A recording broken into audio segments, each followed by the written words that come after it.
What's up, guys? Happy Monday for everyone watching on YouTube. Happy Tuesday for everyone listening on the podcast platforms. This is episode 149 of Eat, Train, Prosper, titled Our Favorite Rep Schemes. So, Bryan put together a wonderful list of all these different rep schemes that we can use in training. He has it further categorized into hypertrophy and then strength and then metabolic conditioning. So, we're going to dive into the hypertrophy side first and then cover why we may use some of these in certain situations, which ones we both like, which ones maybe only get used in certain contexts. And Bryan will provide a lot more in-depth information on this. But before we dive into the topic, Bryan, some updates, please. Yeah, great intro. I love that. I especially love the what's up to the Monday YouTube viewers because I actually love that the episode comes out on Mondays on YouTube and it gets us kind of like a sneak peek for those that want to go on YouTube. And then the comment section is usually pretty good too. So check it out on YouTube on Mondays.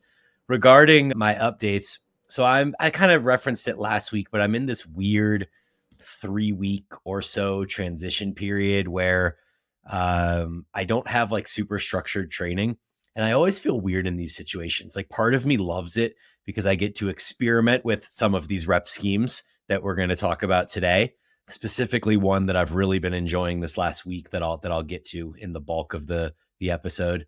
But it's also kind of purposeless in a sense, and I don't love that. Even 25 years in, I feel weird kind of going into the gym and not having explicit direction of what I'm supposed to do and what weights I'm supposed to use and what reps I'm supposed to hit and all that stuff. So it's been sort of fun, but also sort of disconcerting to not have the structure that I'm used to. And the reason that this is for anyone that, hasn't been following the updates in the prior episodes is that in a few days, I am going to hypertrophy camp at N1. That's actually this coming weekend. So by the time this episode drops, I will have already finished N1 hypertrophy camp. It's a 2-day kind of seminar, hands-on experience. I'm really excited. Jordan Lips is coming to hang out. He's going to stay in my basement. And so we'll get to hang out and talk shop all weekend and then go train with Cass and Cody and the crew over at N1. And then as I kind of briefly mentioned last week, we had this passport debacle with my son. And so we're supposed to be going to Costa Rica next Wednesday, which is like 8 days from when we're recording this. I finally got his passport sent off to the expedite agency last Thursday. And they're supposed to have a 5-day business day turnaround, which means we should have the passport back by the end of this week. I still have like this tentative skepticism that it's all going to work out. Maybe I just like want to set myself up to not go so that I can not be as disappointed if it doesn't work out. But yeah, it feels a bit tenuous. And I'm really hoping we can go to Costa Rica because it's all paid for, like the housing, the Airbnb, we have a nanny, we have a car, we have flights, like the whole thing is already booked. And it would just be so crushing to have to cancel this trip after looking forward to it for so long. So really hoping the passport comes through, but this is all part of the 3 weeks of unstructured training where I'm going to be in this little town. They have a jungle gym, maybe some dumbbells up to 50 pounds and a couple barbells. And I actually remember last time being there, they had a pec deck machine, like of all things, they had a really shitty dumbbells, barbell, and then a pec deck machine. One of those really old ones where the elbows come together. So it's just kind of like one of those weird piecemeal gyms, and I'm not going to be able to get super high quality sessions there. And then as I've discussed prior episodes, my biking adventures are going to start again on April 1st when we return from Costa Rica. And so that's when I guess structured training will begin again. And I've kind of alluded to how I want to use the basis of the 10 exercises for the rest of your life episode that we did a month or so ago as the basis for my training program when I get back into biking. And since then, I've kind of modified it a little bit. I think it's 12 exercises now with a couple changes. But I'm actually really excited to talk to you guys about all this. Maybe in the following episode, right before we leave for Costa Rica, we can go over it in more detail, kind of what I decided to do with my training for that period of time with these 12 exercises now. And then the only other update I have is that one of the questions in our Instagram Q&A last time was what my misogi is going to be for the year. And misogi is the challenge that you're supposed to do annually where there's a 50-50 chance of success and a 50-50 chance of failure. So it has to be something quite hard where you don't know if you're going to succeed or not. So it can't just be like, I'm going to go do a 50-mile bike ride, because in my mind, I think there's like a 90% chance I would complete that, even though that's hard. So we had guys night the other night, and 4 of us decided that we're going to do something called Skyline Traverse, which is a hike in Boulder that has you summit 5 peaks in a row. It starts with Bear Peak, which is the hardest one. I think it's, I don't know. I don't know all the details, but the entire Skyline Traverse is about 16 miles. You have 5 peaks that you summit, and there's like 5,300 feet of vertical that you're going to climb. And so I don't think that this would be a 50-50 proposition if I were to train for it. The reason that I think it's 50-50 is because none of us are going to train for it. We're just going to show up and try to hike 16 miles with over 5,000 feet of vert. And then I also think that there's the possibility that, we have to make sure that we account for sustenance throughout the trip. It's going to be possibly a 10 to 12 hour experience. We have to have enough water. We have to have enough food. We have to make sure our feet are taken care of. This is actually one of the things I'm the most concerned about, is what happens if I get these like death blisters all over my feet and then I have to, fail to finish because my feet hurt too bad. So, making sure I have the right shoe choice, maybe 2 pairs of socks, Band-Aids. There's just kind of a lot of thought that goes into it. And so I still think it's maybe not quite 50-50. It's maybe like 60-40, 70-30 that I think I'm going to succeed. But it is something that does put some doubt in my mind, and it scares me a little bit. And so that is what we decided to do. And it's going down on May 19th. So that's coming up here in the next 2 months. That is really cool. And I think that is a perfect misogi based off of how you've described it. There's a lot of variables there, right? Especially, what do you say? There's 5 of you guys? 4, yeah. 4. Okay. I mean, those are variables 5 in and of peaks, themselves. 4. Yeah. Like what happens if someone chooses poor footwear and at like mile 4, their feet are in shambles? Is it, hey, every man for himself, hopefully you make it back home? Or is it, do we all get off the mountain together sort of thing? I think that's really cool. I think it's 16 miles and it's not an overnight. You're doing it in a day. I'm excited as that time approaches. I think that's going to be really cool. I think it's going to be very, very challenging. Yeah, I agree. I am slightly nervous about it. So I think that that's good, because I wanted to go into it feeling that sense of, will I make it? And then the sense of accomplishment when you do make it type thing. So, yeah. I love big hiking trips like that. Like that's something that excites me about like a time in the future where I'm not training like 5 days per week anymore, like to go do things like that. That's something that I do really, really enjoy. Okay. I guess that's it for your updates. So I have 2. So I finally have some programming I will be doing for myself for a specific goal in mind, which is exciting. But over the past like 2.5 to 3 weeks, I have also had a period of an unstructured training. Let's put it that way. I knew I would have, okay, I'm training pull today, but I would be like, okay, what is in my base program that had been that same base program since last June? What are things I'm going to modify a little bit? And I've been doing some of that. I have enjoyed it. I will use the caveat. And the reason that I felt okay with it is because I knew as long as I was training hard, taking things close in proximity to failure, like I'd be growing, because I have the exogenous testosterone. And now it's a cheat code, right? I won't even, try and beat around the bush with that. So it lowered my concerns about that, because I knew that I'd be growing regardless. So I did have that, but now I do have programming for a specific goal in mind. I did my physique assessment with Jackson, and he's like, these are your lagging body parts for men's physique. So now I have things that are in like direct goals for hypertrophy in specific areas, and I will get the program into that. I was supposed to do it yesterday, and then I just kind of completely forgot on my day off and didn't do it. So I will do it likely towards the end of this week or this weekend. So 2 questions. Are you writing this program with Jackson, or are you autonomously writing this program? Autonomously. Nice. That's cool. And so he's handling your nutrition throughout and kind of guiding you with the physique and stuff like that. Yeah. And then what are your subjectively weak body parts for men's physique? Because I struggle to see weak body parts for men's physique on you.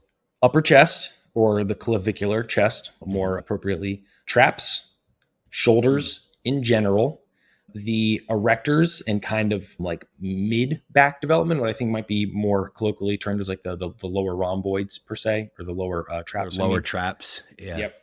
The iliac lat and triceps, long head of the Wow. tricep in the rear pose, because we Yeah, want because we you're kind of want to close that gap in the back shot yeah, as much as and possible. you're quite strong at like the medial lateral tricep stuff with the pressing, because you actually do a lot of more medial and lateral tricep type pressing. I don't see you doing a ton of that like stretched overhead tricep I have movements too often. I have one of those in the program that's been in there for a while. The hard thing with me is a lot of those are what aggravate my triceps tendon. So it's finding like a good way to do that, that I can train it like hard without really aggravating my triceps tendons. Yeah. Yeah.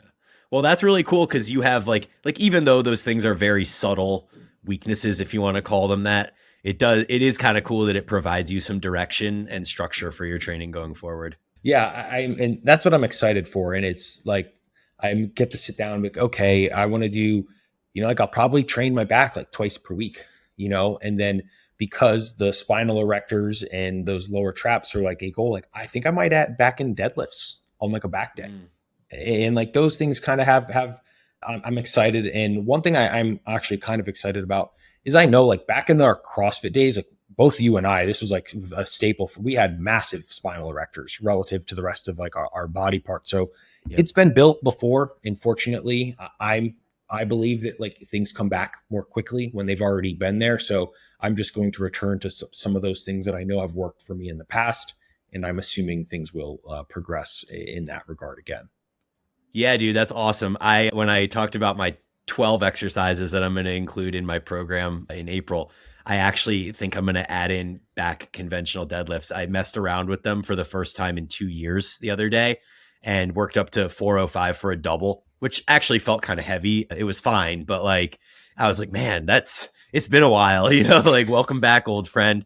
But I do kind of have some excitement about adding deadlifts back in because, like you said, you and I both were quite strong deadlifters and something that was productive for us. I think that when I look at pictures of my back all the way from, the lower back butt connection all the way up to the traps at the top, I do think that there's been bits and pieces of it that have been lost since I've stopped deadlifting heavy with consistency. And so I am kind of excited to add those back in as well.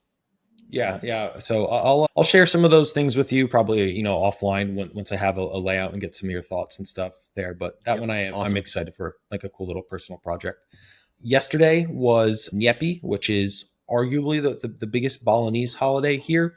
And it's a day of complete silence. You can't go outside. There's no cars on the road. All the lights are off all day long. And it's just like you reflect, meditate, and that sort of thing. It's pretty cool in general because how everything really does shut down. But I really struggled yesterday with just like doing nothing all day. In theory, it sounds great, but I really struggle with just like chilling and relaxing, and I just don't like it anymore. So that I thought was interesting. I kind of enjoyed it last year, and this year I was like really excited about it, but then just did not enjoy it at all. What did you do all day? So what I had been doing actually is I planned this little personal project to build like a side computer, like a little like a PC project. And I bought all the parts and had everything set out to like do this on the day. And then of course within like 10 minutes I realized like some of the parts were not the right parts that I bought, and I was basically gonna not even get to step one of it. So there went my like That's day frustrating. project. Yeah. I took a nap, which I never do, and then I felt horrible after waking up from my nap, Naturally. which always happens. And that's why I don't take naps, because I feel like dog shit when I wake up from them. And really just like read a little bit and just meandered, watched a little bit of Netflix, that sort of thing. I would say the highlight of it is at night. There's like no lights are on, so we just had like our phone lights on, and then there was a light on the stove, and the cats were like going ape shit at something, and we were like, what is that? So I finally like go over, or Jenny went over with her phone light. There was a snake in the house. Yeah. And What then kind? Jenny, I don't even know. It was so small. Okay. So small that it's like, where does a worm end and where does a snake start? So Oh, sort of thing. gotcha. Okay. But it was like, Yeah. it was a snake. It had the head and everything of it. And so then I had to go off like, how do I get this? I was like, do I just stomp on it and kill it? And I was like, all right, no, I'm not going to do that. And like, let me just get something and like go put it out in the garden. So I had to do that. That was a little bit of the excitement of Neppy. But other than that, pretty slow and an uneventful day. You know who Dave Driscoll is? He's in Bali. Mm-hmm. Yep. Yeah. I saw his post on Yeppy this morning, and they did a whole like 36 hours, no phones, obviously didn't leave the house, and, drank a bunch of coffee, watched a bunch of movies, stuff like that. To me, it sounds awesome. Like, I know you struggle with the chilling side of things, but I think I would love to have that forced separation piece. I'd really enjoy it as well. So yeah, I guess different perspectives. Yeah. My last thing, not an update for me. This is an update for everyone listening. If you have goals to be lean and shredded by summer, this is my PSA. You want to be starting now, right? By the time this episode releases, it's going to be the middle of March. That's going to give you approximately like 16 weeks or so until summertime hits. You're not going to get it done in 6 weeks. I don't care what all the summer shredding challenges say. The odds are you are not going to get it done in 8 weeks. You may be able to do it in 12 if you are very, very diligent. It's more likely going to be closer to that 16.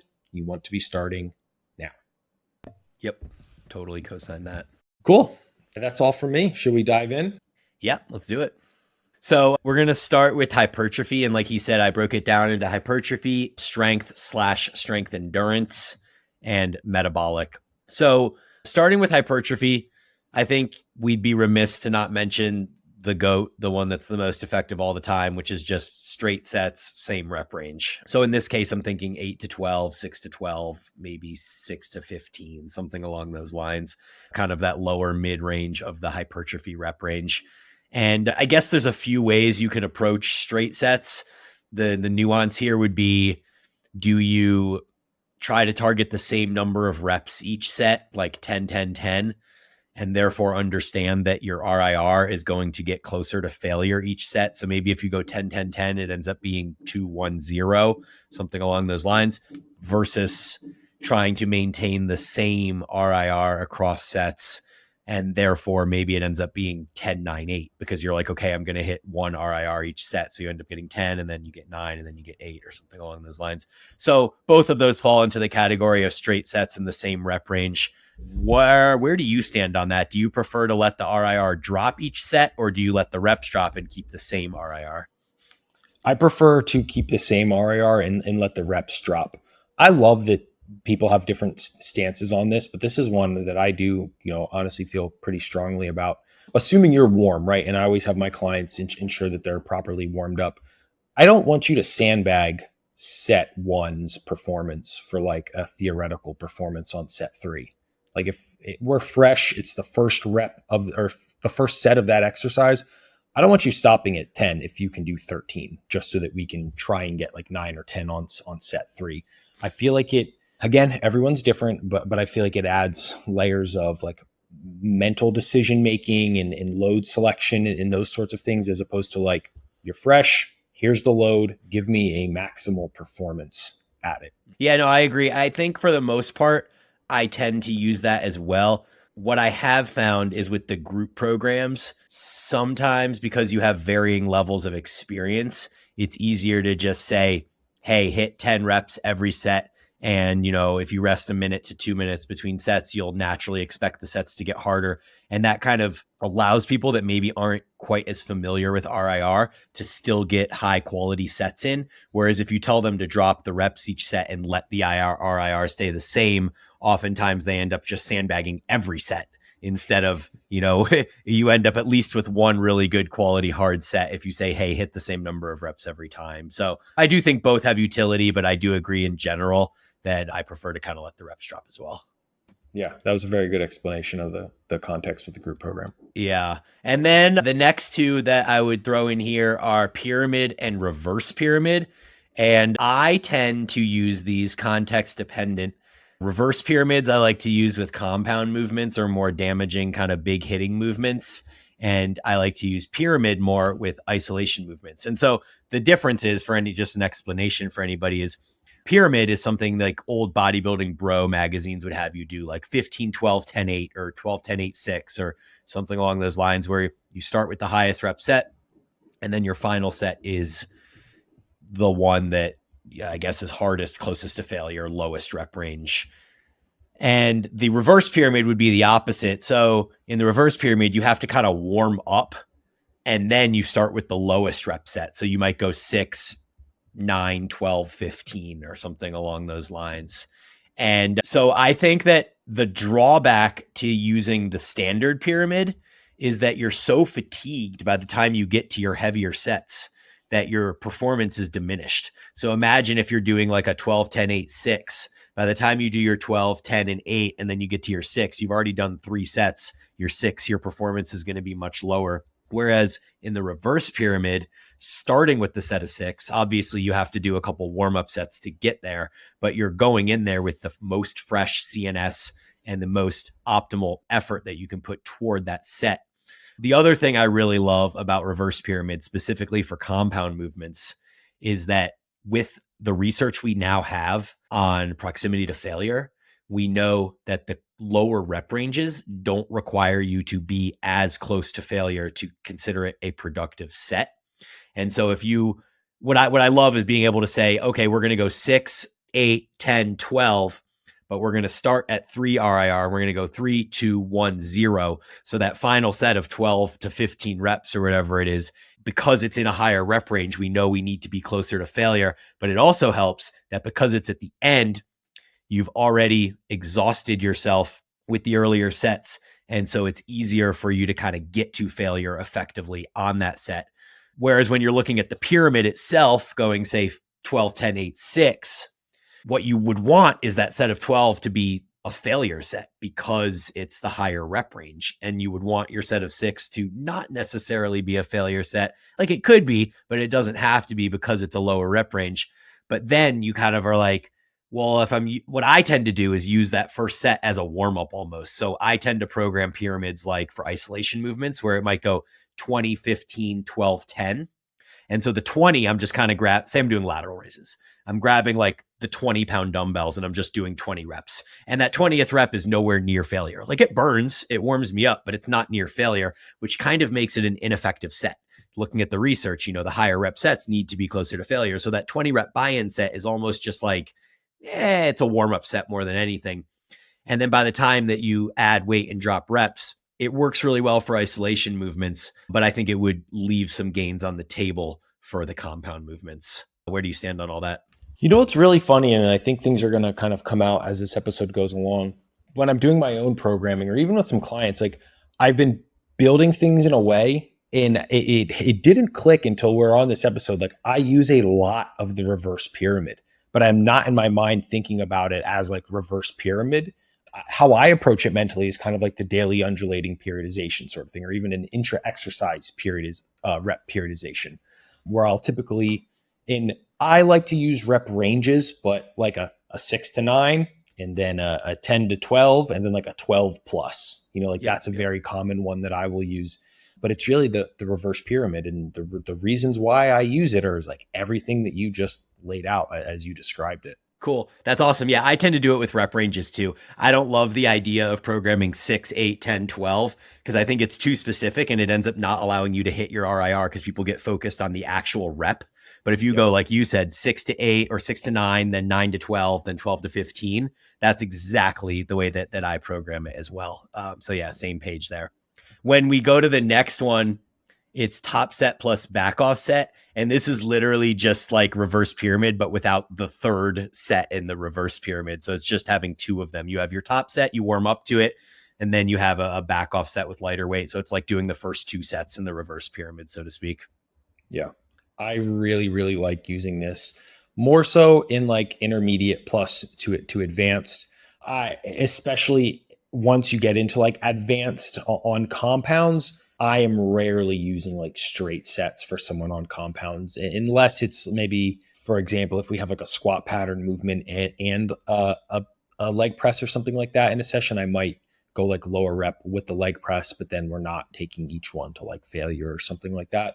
But I love the top set back off because I find that once you're like proficient enough, multiple repeated top weight attempts is just like centrally shattering per se, to be like, okay, here, the 100, 365 on like your RDL or something like that for like 3 sets just ruins you. But instead of being, okay, you have 1 set, you like get like your 6 to 10, and then we're going to back down to like 315. And that's like much more manageable just from like a central fatigue accumulation sort of thing. Yeah. And psychologically, it's hard to have to repeat top performances on really big hitting movements. Yeah. So yeah, I'm fully on board with that too. The next one is one that probably could go into metabolic, but I think that it's hypertrophy enough, and we have enough things already listed in metabolic that I'm going to throw this one into hypertrophy. It is essentially a rest pause set, but it's a John Meadows approach that I believe is called the 10-25 method. I think that there was another name that I used to use back in the day, and now I literally cannot for the life of me. I spent like 20 minutes trying to find out what I used to call this, but all I could find on the internet was the 10-25 method. So that's what we're going to call it. But basically what you do is you do a 10 to 12 rep set. Well, there's 2 ways to approach it. You can do a 10 to 12 rep set to kind of establish your weight, and that would be like a 1 to 2 RIR set. And then you would rest like 3 minutes, 4 minutes, whatever. And then with that same weight, you try and accumulate 25 reps in as few sets as possible, with the caveat that you only rest 15 seconds between sets. So if you have that 10 to 12 rep weight, you would think, okay, the first set, I'm going to get about 10, and then I chip away in 4, 3, 3, 3, 2, or whatever those numbers do to equal 25. And so you get a ton of effective reps. It's essentially like a rest pause set or a myo rep set. The other way that it can be done, and I actually use the second way more often if it's like a part C, D, E movement, and less often if it's a part A or B movement, but you would just not do the first 10 to 12 rep set to establish your weight. You would just choose a weight that's like, hey, choose a 10 to 12 rep weight and then do 25 reps with it. And so that keeps you from having to do one full really fatiguing set before you then go do 25 reps. It ends up becoming a 25 rep set instead of a 35 rep set. And so, yeah, I use both of those. I think it's an extremely effective protocol, and it pretty much works for any movement you want to do other than maybe an RDL or like some sort of hip hinge, but it can be done on like a hack squat, a leg press, or of course, any like isolation movements or anything like that. Yeah, I really like that approach. I admittedly haven't used something like that in quite some time, but what I do like about it, as opposed to like a regular rest pause, or you have that rep target, right. And it's like, the harder I work or whatever, like the sooner it's over when I achieve X goal. Whereas opposed to like the typical rest pause, it's like, hey, you have 5 rounds, go till you die pretty much. And there's no true incentive to get 6 on the second one as opposed to like 4. With this one, it's like there's an end goal that the harder you push, the faster you get it over with, kind of thing. Yeah. And it seems just like the perfect ratio too, where you have like 40% of the work done in the first set, and then you have to achieve 60% more work throughout the remainder of the set. I really like it. I've used them quite often myself, especially on leg extensions. It's just so awful on leg extensions. Yeah. Okay. So then my next one is similar to the 10-25 method, but it's a 40 rep set instead of a 25 rep set. And just as a result of that, you start with a higher rep buy-in set. So the initial buy-in set would be 15 to 20 reps instead of 10 to 12. And then you chip away, same idea, 15-second rests until you get to 40. So we probably don't need to expand on that too much more. I would just say that I would usually use the 40 rep version on like lower fatiguing isolation movements, because you're starting with 15 to 20. And I would use the John Meadows 10-25 method more probably for compounds or movements that are better suited to the 10 to 12 rep range.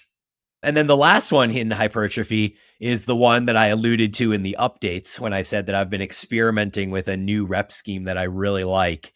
And I'm just going to call it the Bryan's 6x6. I'm sure I'm not the first person to ever do a 6x6. So it's completely inaccurate, but I haven't seen it out on the internet before, especially performed in the way that I do it.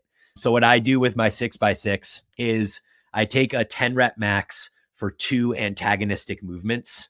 So I did it a few days ago with leg curls and chest press.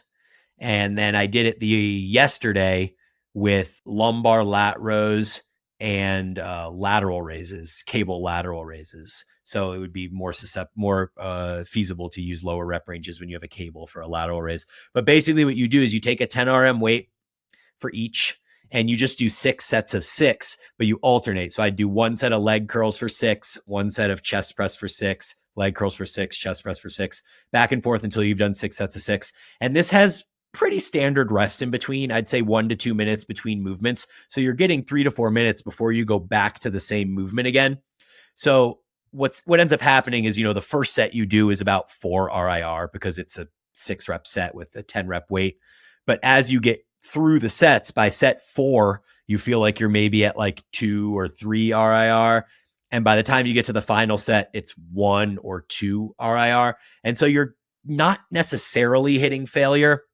It feels like extremely productive hypertrophy work. And because of what I referenced earlier with the lower rep ranges, not needing to necessarily go to failure to be considered a productive set, I really do think that you're getting productive work in on all of these sets. And it's much less fatiguing than I think most people would think when you say I'm doing 6 sets of a movement. Most people would think you're really taking that movement to the house and you're causing a ton of fatigue. But because each set is sub failure, you're protecting your CNS a little bit and still getting like a quality hypertrophy stimulus. And so that's just something I've been messing around with and I've really enjoyed it. Yeah, I don't have anything or any real experience doing anything like that in quite some time. Like by the last time I probably did anything like that was when you were doing my programming. So it has been quite some time since I've had anything like that. Yeah, it's something that I almost feel like I would put into a neural phase, which maybe would make it better suited to be in the like strength category. But I think because you're still accumulating 36 reps, it seems to be also suitable for hypertrophy. Whereas, as we'll get into the strength section next, a lot of these protocols tend to either be further from failure or less accumulated total reps. Yeah. So agreed. Yeah. Any other ones you want to add to hypertrophy before we move on? I don't think so. I'm sure I'll think of one that I use all the time that I feel dumb that I couldn't think about. But like the rest pause is the one that we kind of alluded to is very similar to the John Meadows 1025 is probably the one I use most common. Maybe like a myo rep match. I do use that one fairly common. And that's very similar to like a rest pause, but again, performance delineated.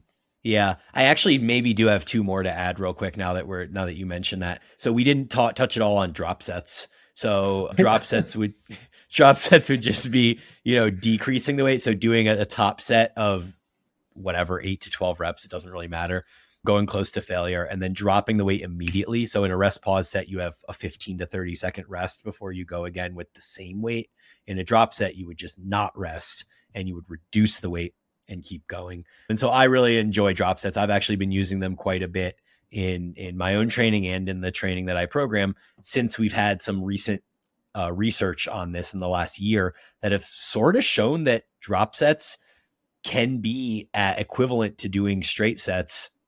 You just have to do a couple more of them. So most of the research will show that if you do a top set plus 3 or 4 drops, so you end up getting 4 to 5 total sets in, that's about equivalent to doing 3 straight sets. But it's much more time efficient because you do 1 top set and then you just drop, boom, you're done. With the 3 straight sets, you have to do a set, rest, do a set, rest, do another set. So in theory, there's also some wasted reps. Like if you're doing a 12 rep set, the first 5 or 6 reps feel really easy. It's moving fast. You don't really get into the grindy reps until later in the set. With the drop set protocol, I think this is why it's considered, almost as effective, is because you skip those reps that are maybe less effective and you kind of get right into the harder stuff. Same as the myo reps or the rest pause sets. And then one more that I've recently started using more with clients than myself is partial rep match. And so in this case, it'll say like, hey, do 3 sets of 12, but I want the first set of 12 to be to failure. And then on the remaining 2 sets, I also want you to hit 12, but we're going to understand that you're not going to get 12 full reps because the first set was to failure. So maybe the second set you do 10 plus 2 partials, and then the third set you do 9 plus 3 partials. So you're still getting the 12, 12, 12, but you're doing it by using partial reps to get there. And this would obviously be most applicable to like a short overload movement, like a row or a pull down or a lateral raise or something. Yeah, that's a really, really good one. Very similar approach to the myo rep match, but with the partials instead of the rest pause. Right, exactly. Okay, cool. Well, moving on to strength endurance. This one's going to be pretty fast because you or I don't really spend a whole ton of our time and energy doing strength work, but I do think it's cool to reference it and add it to the protocol. So I think the most standard one that I've used in the past throughout my strength training history, and the last like true strength cycle I did was I've done a few in the last 7 years, but in 2017, I did a 6-month strength cycle, which was the first time in my life I ever squatted 420. I did 405 for a triple. I deadlifted 500 for a double, I think. It was just crazy, crazy numbers that I never thought I would ever hit. And it was this 6-month strength cycle that I did. So a lot of the stuff that I would do in there are these rep schemes, starting with 5, 4, 3, 2, 1. And so this is just a pyramid. It's a standard pyramid.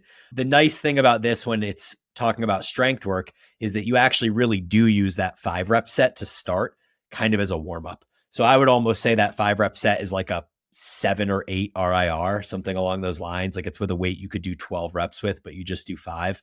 And then you add weight each set, working up 5, 4, 3, 2, 1 to essentially a single.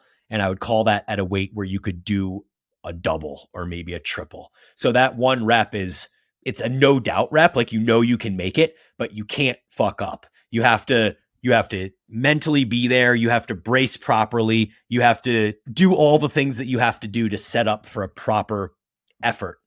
And I think just getting that many unracks, if you want to call it that, 5, 4, 3, 2, 1 gives you 5 unracks with increasing loads and intensities. It prepares you for the top single, and it gives you just practice under the bar to kind of be ready for that optimal effort at the end. Yeah, that it's funny. Like, I'm really scratching my brain to think back to these times, but it's been so long since I've done one of those. But yeah, that one, I think you described it very, very well. Of that first 5 is almost like a warm up, and it's not. I would say on a surface level, someone sees that and it looks like it's insanely daunting, but it's that 1 RM isn't like a true one RM. It's everything's a little bit shifted because of the repeated loads and that sort of thing. Yep, exactly. And then the next 3 rep schemes are all kind of interchangeable.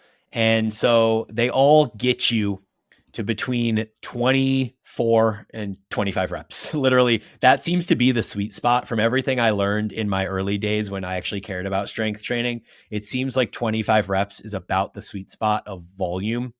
And so the 3 rep schemes I listed were 5 by 5, 8 by 3, and 6 by 4. And so what you see with this strength work is you see a lot of these really high numbers of sets. 5 by 5 is the lowest one, 8 by 3, 8 sets of 3 reps, and 6 sets of 4 reps. The key with strength training really is neural, right? It's that you're creating this practice around the movement, and you have to be able to do a high number of sets to get more practice. And so I really love these types of rep schemes because of the way that it instills perfect movement patterns into your protocol. And the one thing I will caution against in either of those 3 protocols is going too heavy. Because like we've talked about, the point of strength work is neural adaptation. It's perfecting a skill. And it's like the equivalent analogy or metaphor might be if you're a basketball player and you're trying to get better at free throws. Like, yes, you absolutely need to practice free throws under duress because that emulates game condition. But if you're trying to fix a flaw in your mechanics of your free throw shot, you're not going to do that when you're breathing 180 beats a minute and you just did like 6 fast breaks. The time that you're going to manufacture better technique is going to be when you're just sitting there completely chill in like 70 beats per minute, just having someone feed you balls and practicing your free throws. And so I equate the same thing to strength training, where these large number of sets should all be a few reps shy of failure so that you can ensure that the movement patterns are perfectly in line with what you want to be doing. Yeah, I think that's something that's not understood enough. And I was very, very guilty of that for, a very long time when I was concerned with strength. Is not specifically doing that. Yeah, you did that squat program back in the day. Small but I don't know if you were supposed to take all your sets to the house or not, but I know that you just got ruined by basically every day you went in and you just went to the house. Yeah, I think when you start Smolov, it's like, hey, you give an approximate test of your 1 rep max. And then it says like, take 80% of that as your like 1 rep max or whatever. And I was just like, no, I'm going to use my 1 rep max, right? Because for some reason, 25-year-old Aaron knows more than the fucking squat master from, Bulgaria, Russia, Germany, wherever Smolov's from, probably Russia, right? Who wrote this program? Of course, that was completely wrong. And I was literally just talking about this the other day with Alex Bush. It ruined me. It absolutely ruined me. I only made it through it's like 10 weeks. I made it through like week 6. And then I was in absolute shambles. Yeah, you have to be sub failure when you're doing these low rep strength sets. And so when you're doing something like an 8x3, I would usually assign an 8 to 10 RM as your weight. And you're still resting between the sets. It's not like you're doing 8x3 with short rest periods or anything like that. You're using an 8 to 10 RM, which means your first set is 5 to 7 reps from failure. And your final set is still probably 4 to 5, 3 to 5 reps from failure, something along those lines. And so there's really no doubt of technique error. It's really focusing on manufacturing perfect optimal technique on every single rep, which will transfer eventually to 1 rep max tests. And this was something I struggled with too. Like when I used to do my strength cycles, I would think I have to be closer to failure because that then teaches my body how to lift these heavy weights under fatigue. But that actually is the opposite of what we want to be doing with strength work. And so I kind of wish that 30-year-old Bryan would have understood that as well, specifically with Olympic lifting. I wish I would have had many more made reps in Olympic lifting and many fewer missed reps, because it almost felt like when I would go into the gym, I had to snatch 225 every day or else it was a failed day, which is so silly because 225 is like 90% of my all-time max, and nobody goes into the gym and hits 90% every time they do a workout. So yeah, I just think, I wish I would have spent more time at 185 and less time at 225 plus. Okay. So the last part of strength that I have are strength endurance. And so I always used to love programming singles EMOM. So 1 rep EMOM every minute on the minute.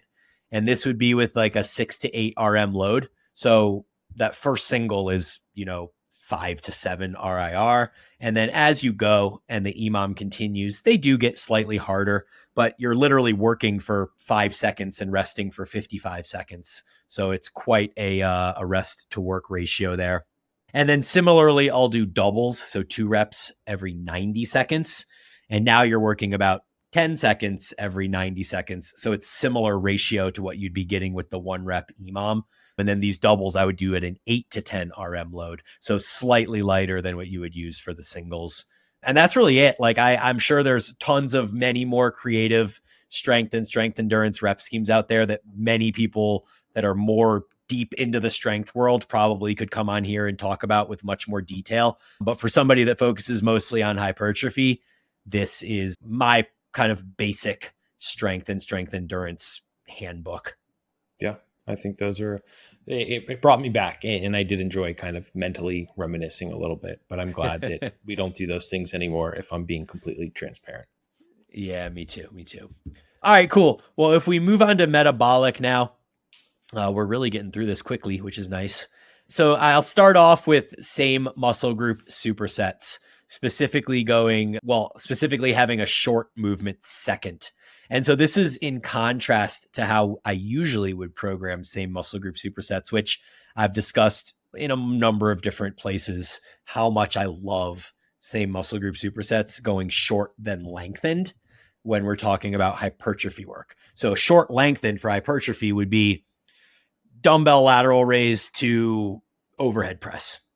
You could just reverse that if you're trying to do a metabolic stimulus, because the second movement in the sequence is the one that's going to take more of the stimulus.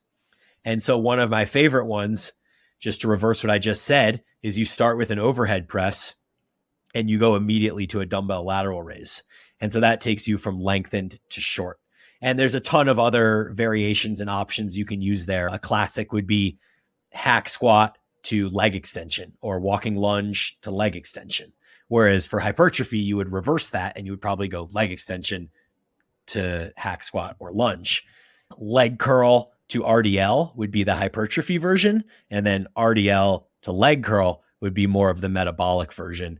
And as I've discussed prior times, one of the things I love so much about same muscle group supersets, whether for hypertrophy or for metabolic, is that it keeps you from having to do a 15 to 20 plus rep set. So we know in research that there is value in doing 15 plus rep sets for sarcoplasmic hypertrophy and other reasons. But I just don't really find much value in those because you just have so many reps where you're just moving air until you get to the point where you're so fatigued and you've accumulated enough lactate that you actually have these really hard, challenging reps that burn. What if instead of doing one set with one failure point, so if you did a set of 15 to 20 reps, you have one failure point at the end. If you do a same muscle group superset, you can do 8 reps per set. So you get 16 total reps, but you get 2 failure points and you get to stimulate the muscle with 2 different movement patterns. And so in my mind, you'll almost never see me program a 20 rep set for somebody. Instead, you'll just see me program 2 back-to-back kind of same muscle group superset sequences like that. What do you think? I agree. I will say the only time I do program a 20 rep set is the Widowmakers on the leg press. And that one's just like a little bit, I think it's like an exercise that is, I'm trying to rack my brain really quickly as I'm speaking. I think that may be like a sole use case where things are a little bit different because of, you can load the leg press like heavier in because it's a compound, you can generally dig more, but like you couldn't do that on an upper body pressing or something like that because you would just start failing so early. So on the Widowmaker, you're saying you just like basically do 20 reps to failure. It's not like a myo rep or a rest pause type thing. Correct. Yeah. But you can typically load it heavy enough that like the first reps, they're not super challenging, but you're not just moving air. Like you can load it up enough. And then once you get to like 12, 13, you start turning into like kind of individual grinders at that point. Yeah. Do you use forced reps on that too with a training partner? I won't for clients. I mean, if I'm being honest, like a lot of the things that we'll do in camp, I'm not having clients do because I don't want my clients to hate me, and I don't think that oftentimes people sign up for that. So I typically won't, but no, we in camp we'll do assisted reps there. Yeah. Cool. Okay. Next one I have here is circuits with rest after each circuit. So think of taking 3 or 4 antagonistic movements. And an example might be a walking lunge, chest press, bent over row, and lateral raise. So you have 4 movements that 1 lower body, 3 upper body ones, none of them contradict each other. And you basically go through it with minimal rest between movements, knowing that you're going to get rest at the end. So you do that sequence. It takes you 2 or 3 minutes. Your heart rate is really amped up. There's a lot of metabolic fatigue and metabolites kind of flowing through your system. And then you rest, recover, and do it again for 2 to 4 rounds, something along those lines. Do you ever do anything like that? I mean, I haven't in quite some time. I really like this for like the dad who has a garage gym who wants to get back into shape. I think that is like it could be a mom as well. It doesn't have to be the dad. But I think like that is like the really good use case. It occupies your mind enough, especially for like the kind of recovering CrossFit-esque person. Yep. It's still similar enough, but you can program more body compositions, emphasis movements. But in that circuit, it's challenging enough. Your heart rate's still high. I think that's a very wonderful use case there. For sure. Very time efficient. And then, so the next one is almost the same as the circuits, but there's rest between each movement. You just don't take the rest at the end of the round. So take those same 4 movements. You have walking lunge, chest press, bent over row, and lateral raise.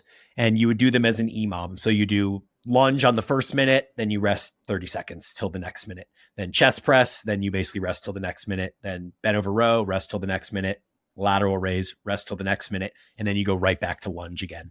And so it's literally the same exact idea as the prior circuit. It's just instead of taking all that rest bulk at the end, you get little mini rests in between each. And because the movements are antagonistic with each other, you don't have any crossover fatigue movement to movement, but you do get a ton of systemic fatigue, which is kind of one of the goals of metabolic training. Like in metabolic training, you have local fatigue. So you're trying to specifically fatigue the muscle locally, which we'll get to on the next one that I'm going to talk about. And then you have systemic fatigue, where you're trying to basically increase endurance across the body as a whole systemically. And so that would be kind of the circuit and the EMOM version. No, I mean, I don't use it that often. I mean, the last time I did that was with you. If I were to use anyone, I would take the former. Yeah, in the real reason, I feel like people just get confused with it, and then you end up explaining it multiple times. I'm like, here we go. We rest at the end, sort of thing. Interesting. Yeah, I use both in the Paragon and Evolved programs. I'll use both versions. I just explain it in the notes kind of above the actual circuit that's listed or whatever. And it seems to be fine. Maybe people mess it up and I don't know about it. So then the next one is kind of moving into local muscle fatigue, which I just referenced earlier. And this would be the Vince Gironda 8x8. This is a common one that's used at N1. This is actually, from what I understand, like the way that Gironda kind of used to train. Like he almost used to just do this as his primary training protocol. And I'm sure that's not entirely true. Like I'm sure it was phasic and stuff like that. But from everything you read about his training back 50 years ago, this seems to be a staple. And so basically what you do is you take 15 to 20 rep max weight and you do 8 sets of 8 with that weight.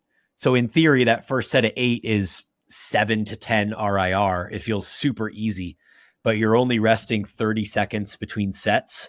And thus, by the time you get to set 5, 6, 7, 8, it not only burns like hell, but it's also really taking you right up against failure, if not beyond it. The one thing I learned about this approach, and I learned it the hard way, is that you can only do this on short overload movements. So the first time I ever tried to do it, I read about Vince Gironda's training back in 2014, maybe. It was when I was preparing for the bodybuilding competition when we were doing CrossFit still. And I was like, oh, this sounds like a nice mix on straight sets. Let's do this 8x8.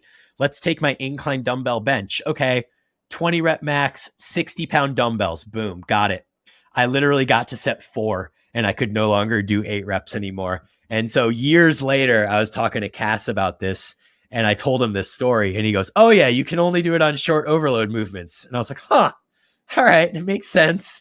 So, word of warning for those out there. But if you do have like a leg extension, a lateral raise, a leg curl, a cable fly, something along those lines, this would be a really cool approach to use for metabolic stimulus there. This is the one that I will use most often. I also learned kind of a variant of it from Cass 6x6. And that's typically with people who are a little bit more better conditioned, higher training age. But this one, I will bring this in with clients whose, for lack of a better term, like their work capacity just sucks. And you're like, hey, send me a video of you on the leg press. And they're just dying and like quitting, early or something like that. And I'm like, okay, we have a terrible work capacity. And I just want to put them on like a Stairmaster or something. So we're going to bring in these things to work on your conditioning as we work on then other hypertrophy type stuff. Yeah, I love the 6x6 approach as well. So it would be like, instead of with a 15 to 20 rep max weight that you would use for the 8x8, it might be like a 12 to 15 rep max weight. And so I love that too, because I feel like I can get there faster. So the 8 reps, you don't feel like there's a lot happening until you get through a few of the reps. With the 6 rep approach, after the first set or two, you feel like you're in it after 1 or 2 reps. And so I feel like there's just a lot more effective work that's done that way. Yeah, agreed. All right, cool. I have 2 more and then we're basically done. So here's one that I use that I think is just kind of fun and effective, but also just fun, a nice way to mix it up. And so what I do is I take a 12 rep max weight and choose antagonistic movements. I tend to do this a lot with arms.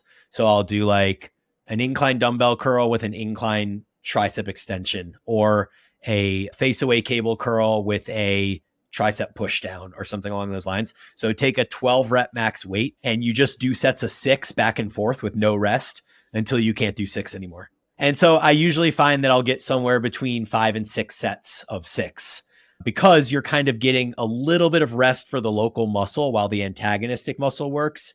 But it's not a ton of rest because you're moving back and forth between the movements super quickly. And you're also not getting a ton of metabolic or systemic fatigue because you're doing it on a super small muscle group. Like I would never do this on RDL to hack squat or something along those lines. I mean, could you imagine? But doing it on like a curl and a tricep movement, I think is a really great use case for this. And if you ever want to try it out, it kind of gives you a good sense of how good your muscular endurance is. Because I'll get, like I said, my average is about 5 sets. Sometimes I'll get 4, sometimes I'll get 6. But I've had people get 8 or 9 sets, and I've had people do 3. So it really kind of gives you a good insight into your makeup there. Yeah, that's another good one. A lot of these things are like jogging my memory of like, there are things that I just have completely forgot about. So I will definitely be taking some of these and keeping notes on them, which I'm excited about. Cool. And then the last one is another version of myo reps or rest pause, but I'll do this on a short overload isolation movement. My favorite is to do it on dumbbell lateral raises. And so I'll just do a 20 rep buy-in set and then immediately drop into sets of 5 until I can't do 5 anymore. And so what this usually looks like, we're talking about 10 to 15 seconds between sets. So you'll do 20, it burns really bad. You're basically close to failure. You drop those dumbbells down for 10 seconds. You pick them back up, you do 5, you drop them down for 10 seconds, you do 5 more. And you basically keep resting 10 seconds and doing 5s until literally you can't do 5s anymore. And I actually have used this one in programming progressively week to week as well, because you can basically keep the same weight and you just try to add volume load by doing an additional set of 5. So in week 1, I might get 4 sets of 5, and then the next week try for 5 sets of 5, and then 6 sets of 5. And basically just going until you literally can't do 5s anymore. And it also is a super easy transition into saying, okay, I want you to continue doing 5s, adding a set of 5 each week, but it's okay if you can't get 5 full reps. We're just going to go, 4 full reps plus 1 partial, then 3 full reps plus 2 partials, or 2 full reps plus 3 partials. And eventually you're still getting sets of 5, you're still progressing volume load, but you're doing it with like this kind of partial rep match approach. And so, yeah, I've been a huge fan of that one as well. Yeah, that one's really cool, especially in the use case you outlined at the end of how you can progress it and just volume load. Yep. And that's it, man. The one thing I mentioned to you that I didn't mention on air, I mentioned to you off air, was that some of these rep schemes are just ways that I like to use to get effective training for people, but keep it interesting. And I think that that's really important to keep in mind too, is that there are a number of roads to Rome, ways to skin the cat, whatever metaphor you want to use there. And if you're going to be doing this training thing for life, and especially if you're training general population people, they tend to get really bored quickly of straight sets or consistent same protocols week to week to week to week. But if you can still provide them effective science-based training while providing more interesting and fun rep schemes for them to do, I think that you just have a client that's happier and still getting good results. And I think it's been cool that I've been able to use some of these concepts that we had from CrossFit and then be able to apply them in a strategic manner to hypertrophy training. So yeah, it's been kind of cool to reflect on that and see how that transition occurred and how you can train effectively in many different ways. I love it. I think you summed that up brilliantly. Big props to Bryan for outlining and setting up this episode. I think it's wonderful. I think it's going to really help people think outside the box a little bit. I know it has kind of jogged my memory on some things that I had completely forgotten, that we used to do. So really cool that you remember all of that stuff. I mean, fuck, Bryan, we're a decade ago at this point plus, which is pretty crazy. But again, props to you. This was a really cool episode. Thanks, man. Yeah, it was fun. Cool. As always, guys, we will talk to you next week.